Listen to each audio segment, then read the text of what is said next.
there are going to be a pretty significant segment, many of whom are supporters of some of the candidates, who are absolutely white supremacists, who are absolutely people who don't care about law and order, as we've seen them at those rallies, including supporting candidates who are willing to pay for their legal support if they happen to get in any trouble. So this is my suggestion, that communities here leverage, because I'm going to be here, by the way, just so y'all know. I'm coming. A lot of you are coming here. And why?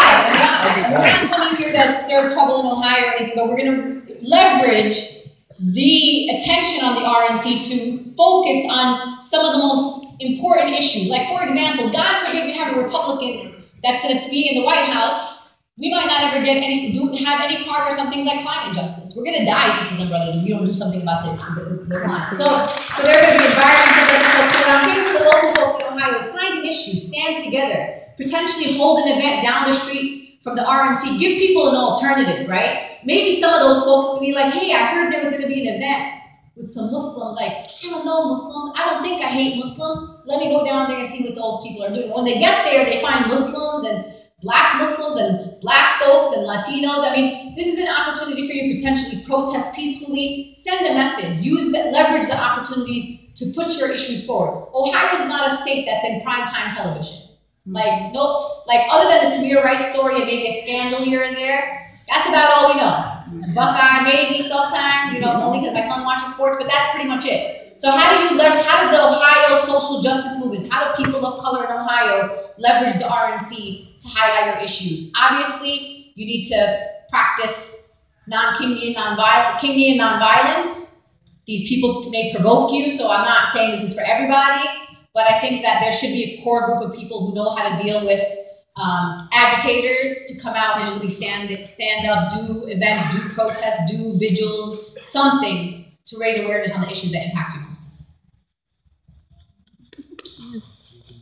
People, there's dozens of different events and things happening, but two of the really big ones where they want the Muslim community to try to plug in on. One is the poverty march, because there's so much poverty in this country and so much, you know, the wealth gap is increasing exponentially, and some communities don't have enough money for school books, and other communities have, you know, living in the glitterati lifestyle. It's really unfair. So the poverty march is very, very important. So we want people to take part in that. I think Don is here. I don't know if he brought flyers on this, but it'd be good if he did. Don, can you raise your hand if you're out there? Okay, there he is, right there. Don Bryan, I think he's Palestinian, but I mean, he isn't, but he's probably the biggest Palestinian in Cleveland. So he does so much work for the Palestinian people and so many causes, including care, environmental rights, he's the glue that kind of holds this whole community together. So see him about the RNC and as well as the People's Convention, and we would like people to put on forums in the People's Convention. And there are other things too, and he can tell you about those. Now the other thing is we are working on, and Ed and I have been working on this, a number of people. We're very concerned that the city of Cleveland, just like the other conventions as well, they have $50 to $60 million for security. About $20 million of which they're going to use basically in secret without telling us. They're going to purchase a lot of equipment. We don't even know what it is. We're very concerned about crowd control weapons and equipment, things that are very harmful to people, and we're very concerned that the Cleveland Division of Police don't know how to use that equipment. So a lot of us are pushing back on this issue with City Council because we want to make sure that people are able to protest peacefully, and that everybody is safe, including the people at the convention and the people you know, who may be visiting or protesting or just visiting in the city. So we're trying to get some transparency on this issue. It's a key issue. There definitely will be activities going on, and you should really plug into this. And I think our community needs to be part of this. We can't be silent. Having the Trumpster and you know, Ted Cruz coming to town, and I just want to say, Ted Cruz's foreign policy advisor is Frank Gaffney, who's the one that's working on the anti-Sharia bill. So Ted Cruz has surrounded himself with very long, well-known Islamophobes and anti-Muslim activists. So if you're concerned about Trump, that's one thing. But Ted Cruz is really a systematic in his bigotry toward the Muslim community. So we can't just let this RNC happen and the Muslim community not be part of this. So link up is, I guess, what I have to say. I'd like to say that one, to the point that Sister Julia made, was that there's going to be a lot of equipment that is bought by our city government and county government to surveil us, not only during this convention, but they get to keep this equipment after the convention is over. And so this equipment will be used to monitor us from now on. And so I say that to say that the RNC is going to come and go. But the issues that we have, the issues that unite us, will be here for us to deal with.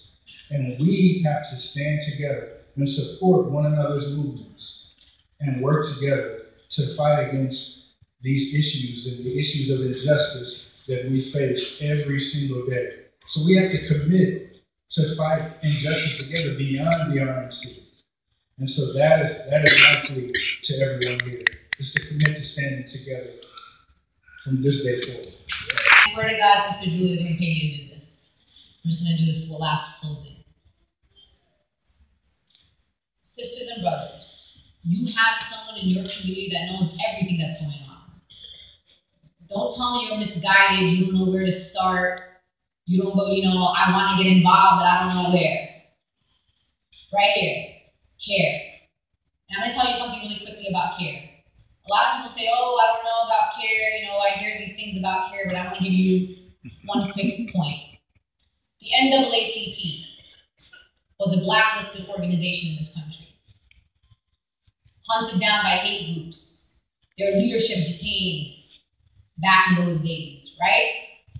Some people dropped the NAACP at that time because they didn't want to be affiliated, but there were some who stood with the NAACP.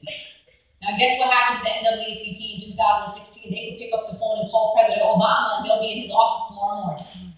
So I want you to remember history, that those organizations that were the most vilified were the most effective organizations. And you want to be here 50 years from now and be like, oh, I was there for CARE 30 years ago.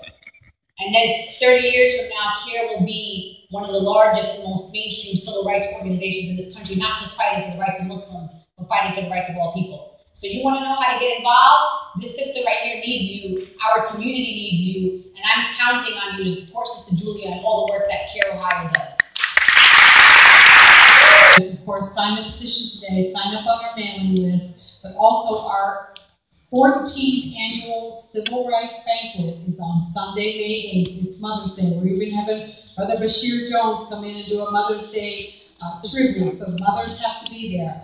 We are bringing Murtaza Hussain from New York. He's a journalist at The Intercept. The Intercept is the online